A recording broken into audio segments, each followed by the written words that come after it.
Hello and welcome to the Animation Essay Podcast. I'm Julia Smuts Louw, back after a long break while I was producing a brand new animation fan, but I think this episode will be worth the wait. As many of you know, the Cape Town International Animation Festival has just been and gone, and one of our star guests was Peter Ramsey, director of the sensational Spider-Man Into the Spider-Verse, along with Rodney Rothman and Bob Persichetti. This directing trio and producers Phil Lord and Chris Miller won the Best Animated Feature Oscar for this movie, which was the first animated Spider-Man and the first to focus on the character of Miles Morales, an alternative universe Spider-Man of color. Peter talked to us about coming up as a live-action storyboard artist on iconic films like Fight Club and Tank Girl, what Spider-Verse has meant to Africans here and elsewhere, and of course how he handles all the responsibility that comes with all that power, or however it goes. It's such a pleasure to be here. It's you guys don't even know. It's a wonderful place. The festival's great. The people and the community here are just like, it's beautiful. So I'm having a great time. I'm really happy. It's your first time, but you're coming back. No, I will be back. Have to see more of the country. It's amazing. Well, having you guys here has been amazing. This is just a great year for the festival. So a friend of mine said that you're getting a little bit tired of talking about Spider-Man. You know what? I don't know. I actually... I really love the movie myself, you know, and I do think the process of making it was really interesting. So I totally understand why people want to hear about it, and I'm proud of it. So it really isn't that tough to talk about. But I thought maybe we just to start off on a different foot, we could talk about you a little bit and your background, how you got your start. I mean, your career seems to have. I mean, you only pick great movies. How did you manage that? I don't know. I've worked on a lot of not so great ones in my life that earlier in my career. Yeah. But you learn on everything. So going through that list, it's like it's an interesting sensibility because there's some really quirky stuff. They're like quite edgy things as well. Mm-hmm. Right. And I was just wondering what's been your like lodestone as someone choosing projects. What do you ask yourself when you're trying to decide what to work on? It's interesting you say that because the idea of really having a choice it's really only happening now. It's very recent, and a lot of it, I've been very lucky. I've been very lucky to have worked on projects and with filmmakers, while I was working in live action, especially that were in line with my taste and the kind of things I was interested in. So, like. When I was in live action, I got to storyboard for Francis Coppola, who I idolized, David Fincher, who I was a huge fan of. Ang Lee. Fight Club, right? Yeah, Fight Club and Panic Room for David Fincher, for Ang Lee. Kristen Stewart's little... Yes, exactly, her debut. I remember when she was first cast. So there were a lot of my heroes I got to meet, a lot of my cinematic heroes. And, I got to learn from them. So I've been incredibly lucky that way. I guess as a result, you just kind of, I don't know. It really is being prepared for opportunities when they pop up. And I suppose being multi-skilled as well, because you've worn quite a few different hats. And yeah, I would say that. And I should say there have been a lot of films I worked on just because I needed a job, and so now I'm working on any number of films that I've worked on that, they're maybe not the greatest films in the world, but I might have met someone, a production designer or a director that I really liked and learned from, or I may have picked up a new skill along the way that I didn't have before.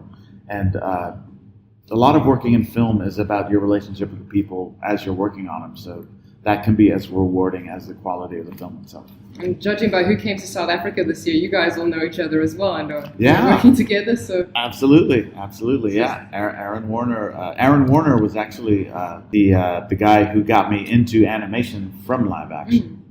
So that was kind of interesting, and we've been friends for a long time. And how was that switch? Did you feel like you were suddenly moving in slow motion? Yes. Because animation has such long time horizons. Absolutely. It's a huge difference from the time frame of live action. But it's so much more story intensive that it filled the need for me to be able to be more involved with actually constructing the story of a movie. So that's what you were most passionate about? Yeah, absolutely. Because my time in live action, I only ever got into storyboarding because I wanted to be a director, and at the time that was a pathway that I could work in the industry and support myself and be involved with filmmaking. When I couldn't afford to make my own films when I started in the industry because we didn't have digital cameras, we didn't have iPhones, we didn't have editing software that you could afford to buy and put on a laptop. Just chatting to David Prescott, and as you're saying, there's no excuse anymore. Yeah, if you want exactly. to make a film, why don't you just make it? You can learn everything you need to know online. There's a YouTube video to teach you everything. You can get your iPhone, you can download some editing software for not that much, and you can just go. It's a totally different world. So I do think if I had had access to that stuff back then, I might not have ever have been a storyboard artist. Really? Yeah. So you weren't one of those kids that just sits and draws? Oh, I did. No, I drew all my life. I've drawn ever since I could hold a pencil, basically. And interestingly enough, I was always drawing little stories. But just as a career, because for me, the fact that I could draw meant that, I can earn a living working in the field that I want to work in and get closer to my goal of being a director. That was for me, storyboarding was it was something I enjoyed and I felt I could do and do well, but it was also for me, a step on the ladder to eventually being able to direct my own movies. Whereas now, the advice that I give anyone is, if you want to direct movies, you're in a position now where you can just start making them.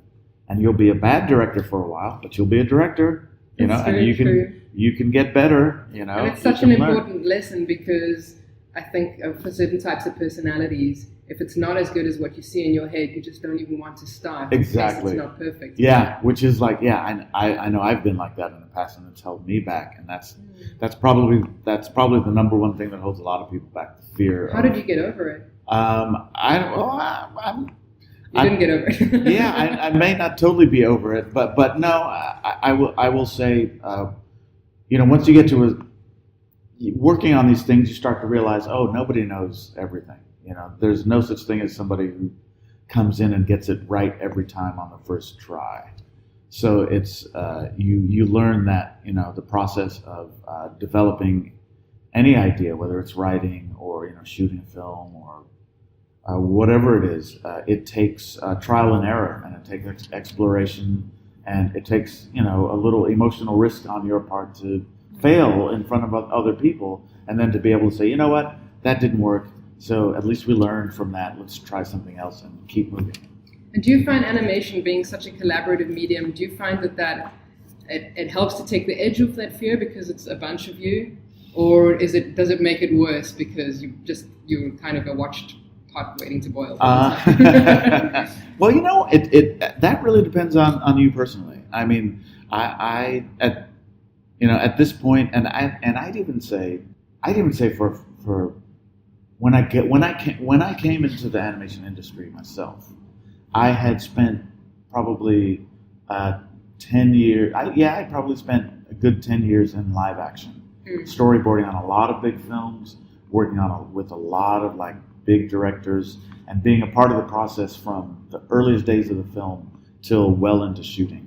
So I had the experience of getting to see really how these things are made from a pretty privileged vantage point.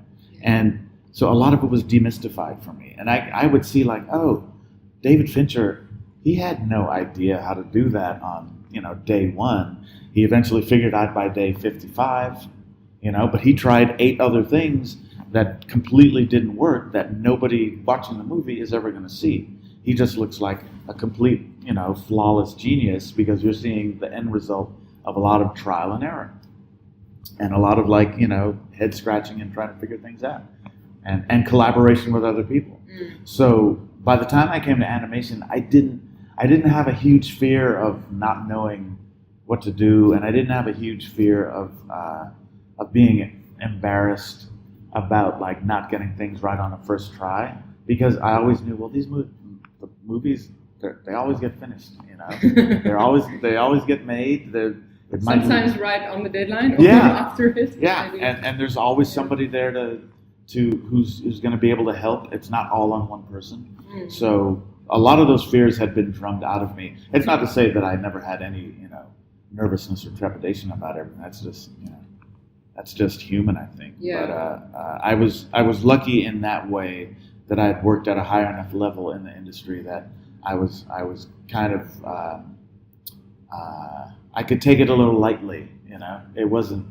Everything wasn't a crushing defeat if something didn't go right. Did you manage to keep that kind of lightness or handling things lightly into a project like Spider-Man, where it's not just a new role for you, but you're all kind of trying to do something completely new and different and break the mold?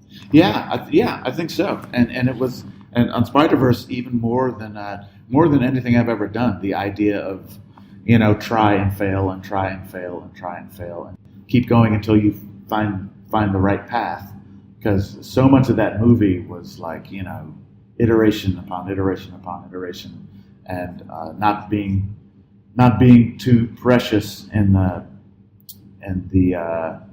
effort to get to the final to the vision that we kind of all had for it. And so do you feel like you had a crystallized vision before you started? Because I mean, in your talk yesterday, you spoke about the kind of magical effect of having like technical geniuses and artists together, creating these tools and just saying, what if we tried this? And in some way creating some of the imperfections of the comic book form on the screen. Was that something that you guys saw it in your mind going in, or was it?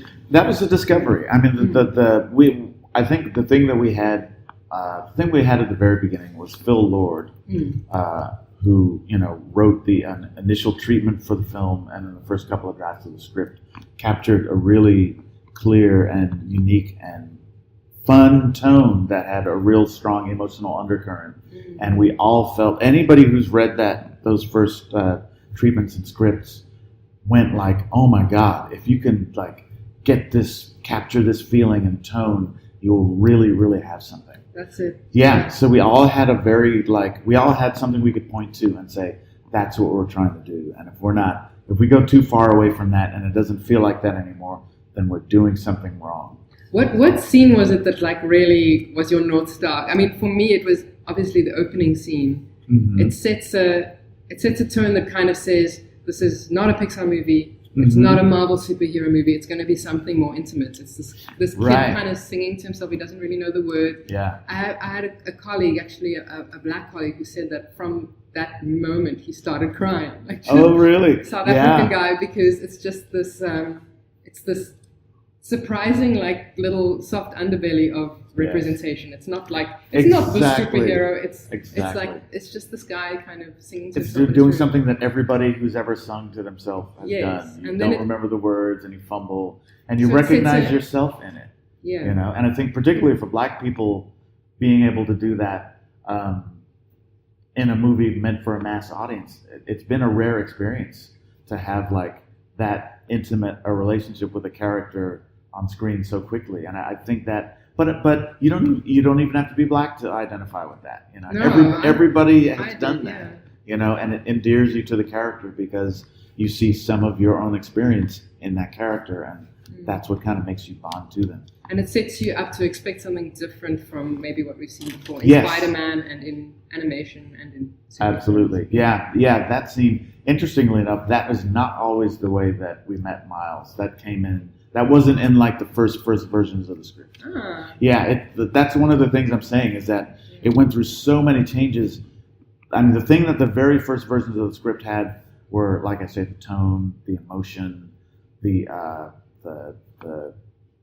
how it was Miles's. It really was Miles's experience, and so all that stuff had to be finessed. That like, you kept in mind as well, actually. There was, but the weird thing is, it was stuff that ended up getting cut out of the movie.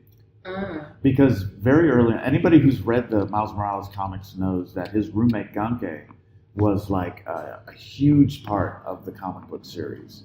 And for a couple of different reasons, one of the reasons because the character a version of the character kind of got put into the live action Spider-Man Homecoming movie. And the studio was really nervous about us having the original version, which now had been in a movie that came out before we were coming out. So we kind of and we had done a lot with that character. And in Phil's script, the emotional backbone of the first part of the script was the relationship between those two kids. Really? Yeah, and it was like, there's storyboards, and I think on the Blu-ray they're putting some of those storyboards on so people can see. That would be great. But it was like it was so charming, and the relationship between those two was so enjoyable to watch that we were like, I don't even care if he ever becomes Spider-Man. I could just watch a whole movie about these two. Absolutely. Yeah. It was like there was real emotional weight to their friendship, and it really meant something in the story. So for me in the early days, and that was some of the first stuff, because I came out as a storyboard artist before I was directing on it, and that was some of the earliest stuff that I worked on. So for me, the tone of that and the fun and the emotion of it was something that really, like, I wanted us to always be able to hold on to in some way, shape, or form. And even though all that stuff got stripped out of the movie, that emotional context and that feeling, was still something that I think drove a lot of what we ended up with. That's interesting. It would be great to see, because even regardless of what was happening in other movies, it feels like the movie was full. It's like, yes, it would have been interesting to see how you made space for that, because you already had yes, the initial relationship between the dad and Miles was like his departure point, and then Peter Parker becomes the impact character, and kind of you've got those two key relationships already. So yeah, exactly, and we kind of realized that later on. It was we were all really kind of upset and like anguished over the thought that we were going to have to take out this stuff that we loved so much, but we kind of realized, actually, it makes space for like the more like essential version of the story of Miles and his dad, and Peter Parker coming in as the mentor who can teach him something that, his dad's not Spider-Man, so there's no way he could ever teach him, but there's still the relationship with the dad and the uncle. All that stuff, there was just room for it to breathe. Yeah. After we stripped John K. I was listening to an interview with Rodney as well, and some of the darlings he had to kill, including Australian Spider-Man and Hasidic Spider-Man. Right? Yeah. It's like, I can see how he might have been in love with those. They sound like fun. Yeah, it was. Yeah, and it's one of those things that I'll see Spider-Man came in late in the game, and it's like, it was, we can't build another model, we can't design another character, what are you doing? Like, what if I really, really, really wanted to? Yeah. So you started as a storyboard, and he started as script, and then you both kind of ended up as directors. Yes. So was that just like this is what the project needs, or? It was because Bob Persichetti had come on first, and it was tough. I mean, it was a big production, and there was a lot of stuff that had to be figured out on the technical end, on the aesthetic end. The script that Phil turned over was like, I think 160 pages, which is it's gigantic for a feature film. And it's like, of course, everybody knows, well, you have to cut it down. But the problem was that everybody loved the script so much. Everybody loved the tone, all the things I talked about. And it was really hard to make any changes that anybody would sign off on. Phil and Chris had left to go do the Han Solo movie, so they were in London. And would you think they would have been better butchers? Like, well, just harsher. Well, it would have been butchered quicker because the guy who initially wrote it and that the studio really loved and trusted would have been doing it. So anything he had, I think our producers would have been a lot more. Would have accepted it much quicker. Now, Bob and later me, when I came on as director, we both tried our hand at like cutting down and reshaping, and because we had to, and it was always a push and pull of, but I missed this and I missed that, and in Phil's draft there was this, and in Phil's draft there was that, and even Rodney came on early and wrote another draft that. It just, everybody felt like, it lost too much from the Phil, and Rodney came back later after Phil and Chris came back, after, what happened on Han Solo. Those guys came back like many months earlier than we thought they were going to come back, so it was like, now they're here. Now, is that a lot of cooks? It was a lot of cooks. It was a lot of like, okay, wait a minute, who's like, but there was a lot to, there was a lot that we had done in the interim to reprove to Phil and Chris, who were like, well, why did that? Well, and it's not like they disliked, any of the stuff that we had done, but if you're not there and you don't see all the footprints, you don't see the logical path to X, Y, and Z and why you end up making a certain decision, it's a little hard to wrap your head around it at first if you were the one who originally wrote the script. So a lot of discussions, a lot of back and forth, but eventually Rodney wrote another draft of the script that incorporated a lot of what Bob and I had been working on with what Phil had been working on. And, of course, Phil was there at that point to chime in too, and we ended up with something that was the first real stab at something that was much closer to what the finished movie ended up being. It still changed a lot after that, but it was finally something that, it has the signposts and it has the very rough structure of what it was eventually going to be that everybody felt kind of good about. From that like intimate beginning and it's very personal sort of emotional journey, there's a point at which the film becomes more of a meditation on form. When the spider people kind of show up, right, and paying homage to all those those characters, right. What were the conversations about holding on to this tone as it moved away from a story of character into a story of form? It's like that third act just explodes and takes you on a ride. Well, I mean, one of our biggest fears was that we were going to lose any sense of the Miles story and the emotion of that as we got into this crazier area, and we desperately didn't want that to happen. And I think the film definitely, the tone of it shifts into this when this multiverse idea really sort of explodes. We were trying to do everything we could to try to still root it in Miles's experience of that, so that all these new characters pop up and they're directly relating to him because they, all the pressure is on him to get them back home all of a sudden. And he's trying to step up and take his place as one of them, but everyone sees that, well, he just isn't ready yet. He just hasn't made the leap to really embracing what it is to be a spider person.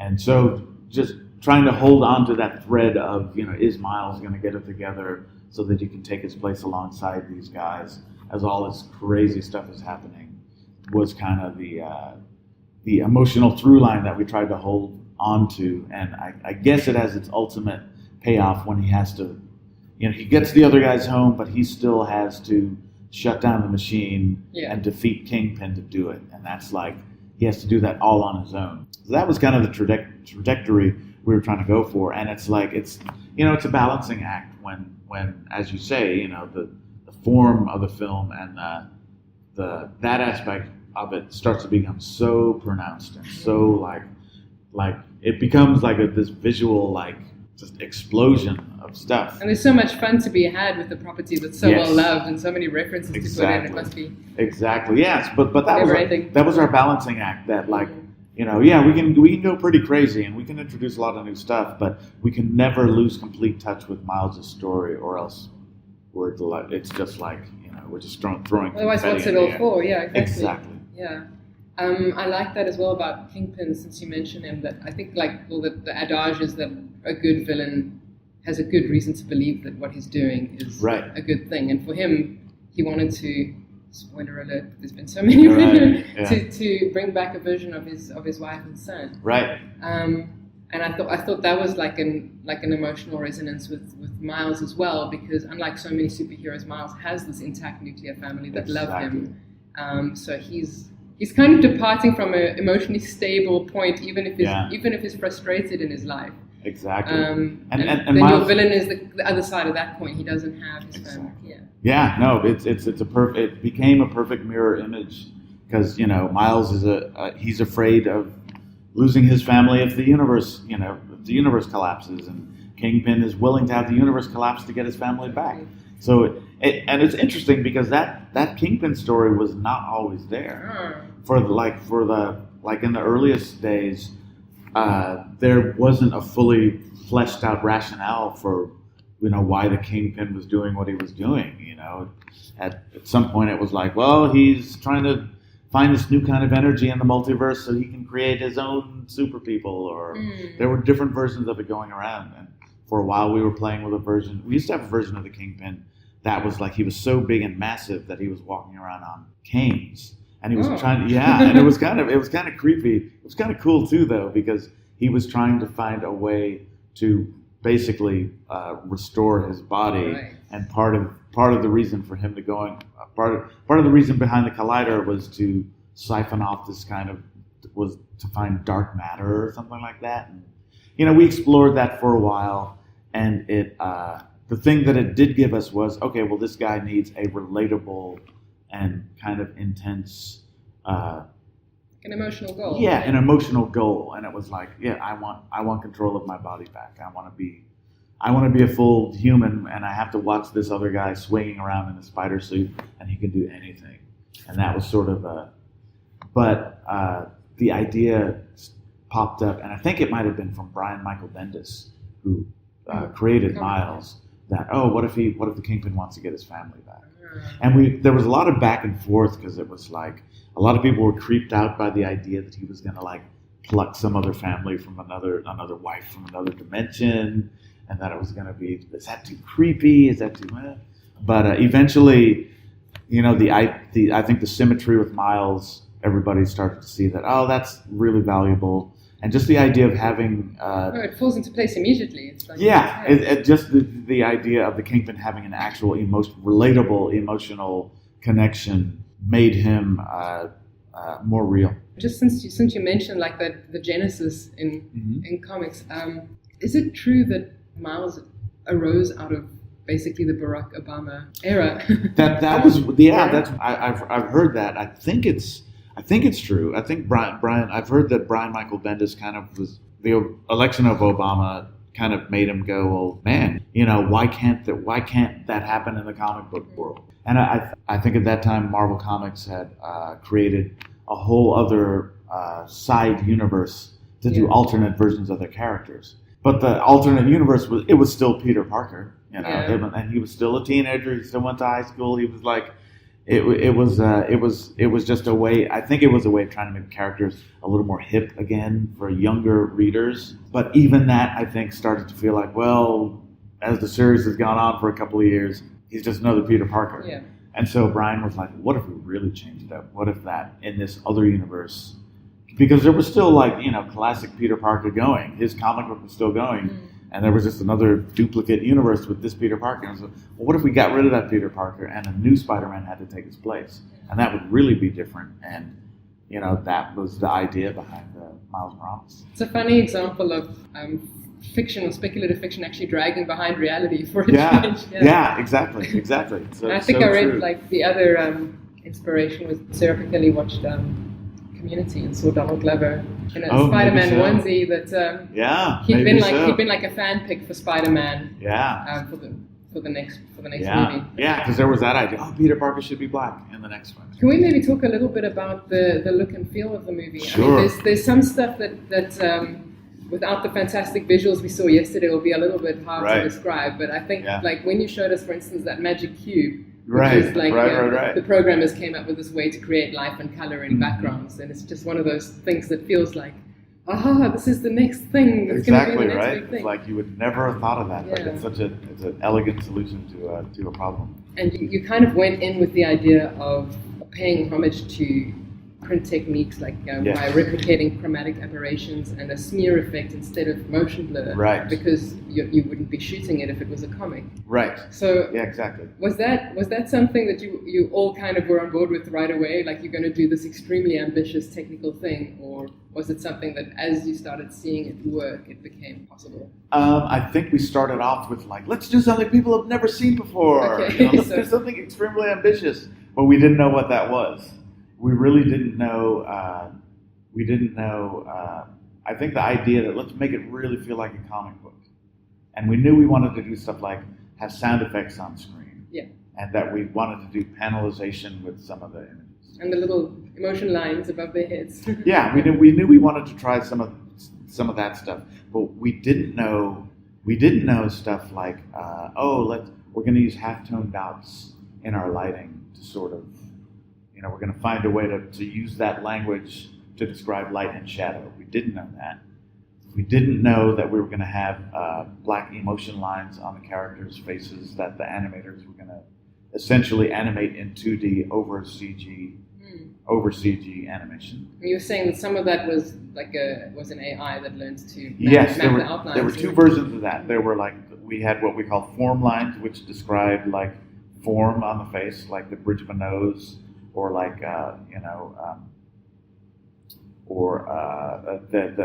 there was the way we did eyes. If that would have been a good. I wish I had had an image of that, because if you saw a close up of the characters, our characters' eyes, there's a very heavy black ink line that looks like it was drawn by hand around the iris of the character, and it something about it helped graphically really nail the character's eyes, and that's one of the first things that you look at and respond to in an animated character, and that making the eyes feel like somebody had actually drawn them with an ink brush by hand really was a big. I remember the day we first saw that idea, was like, oh my, that works so well. I'm so connected to the character. So, but these things were they were the product of gradual discovery and development, and they didn't. It didn't all land at once. It was we, as a team, we had sort of a vague idea of what we wanted to do, and then it was just people trying solutions. Our production designer Justin Thompson, and in collaboration with the visual development team, and also the guys at Sony ImageWorks, who were going to have to do it technically, who were going to have to pull it off and find ways to proceduralize a lot of these things. And that led to rewriting software, new code, and changing a lot of the existing pipeline to be able to, different render scripts and all these kinds of things. How big was your VFX team? It was big. We had a lot of numbers wise, I don't know. But we had our guys down in LA, our leads, technical leads down in LA, kind of working on that stuff. And there were just brilliant guys on the VFX team figuring out how to actually make that stuff work. That I never would have thought some of that stuff was possible. In my experience, it was just completely new for me. So it was an amazing thing to see Justin sort of work the levers of the studio to bring that stuff into being, along with Danny Dimian, who was a VFX, our head of VFX for ImageWorks. You were saying yesterday how Alberto Miegli and some others might have wanted to go a different route with 2D and painting first. Yeah. Was that at all a sacrifice for you, also being an artist? I'm also really pragmatic. I mean, I'm a storyboard artist first and foremost, and I think for me, even my storyboards, I'm not precious about them at all. It's just a means to an end to get to a final desired goal. So, what Alberto was proposing, it was beautiful for a certain version of the film. I mean, I think we eventually... Shorter film. Yeah, no, literally, yeah, short film. I mean, we the direction he was taking some of the characters in, it was pretty avant-garde and amazing. I mean, everybody who saw what he did was completely blown away. But we started realizing that, tonally, it wasn't the best fit for what we had in the script, and there was no way that script was going to change. Or there's no way the tone of the script was going to change. Because as I said, that was your North Star. That was North Star. Everyone was in love with it. And it was we're going to need characters that can plausibly do a greater emotional range than it looks like we'll be able to do with these characters. So, Alberto's DNA, I mean, it's all over the movie. That was the kind of the primal inspiration for what we ended up doing. I've looked at some of the stuff. Oh yeah, it's beautiful. So impressive. Absolutely beautiful. But I think pragmatism is a very fine quality in a director. Yeah, but pragmatism, but also I think staying true to the material of the story. And when Justin came and was able to look at what Alberto had done, but look at the demands of the story and the emotional drive of the script. We all knew we had to find something that was going to allow us to hit the tone of the movie better. It's amazing how everything kind of serves that, even stuff Yes. that you don't notice until you say it, and then it's 100%. just mind-boggling how much love has gone into like every decision. That's right, and it's like this movie was a perfect example of something I tell people at every turn. You just have to ask yourself, and on every level of the process, what story am I trying to tell? And that can be about a scene, it can be about a shot, it can be about a piece of wardrobe, it can be about a line of dialogue, it can be about someone's hairdo. I mean, if you ever get feel unsure or get stuck about a decision, just stop and go, wait a minute, what story am I telling with this decision? And that becomes your compass. Yeah, I think it seems to have like blown the lid off possibilities in a way. I mean, at least for us, I think last year with Black Panther and then Spider-Verse, it was like this 1-2 punch that everybody's been wondering what we want to do. Yeah. And I don't think I'm going too far in saying that when we looked at those two movies, it was like, oh, we can do that. Aaron Warner said in his talk today, like, an animated movie is no longer for kids, and Shrek kind of opened that door. Right. I think Marvel's movies have shown that superhero movies aren't. Mm-hmm. They're not for any specific viewer. They're kind of what's happening. Yeah, they're just another genre, like we used to have cowboy movies. And now Spider-Verse is like both of those things, but it's also artistic and in an interesting way. So I was wondering, how do you handle the pressure of having created this thing that means so much to so many people? I'm sure you've noticed it means a lot to people in South Africa. Know. And has the pressure changed as it gets more and more successful? Yeah, I don't know that there's any pressure. It's a responsibility, you can call it. Well, yeah, I mean, I guess the only real responsibility is on whoever's working on the sequel to like, oh my God, how do we, is anybody going to have anything close to the response that the first one got because it was new? Yeah. That's tough, but... So will you be working on the sequel? Don't know yet.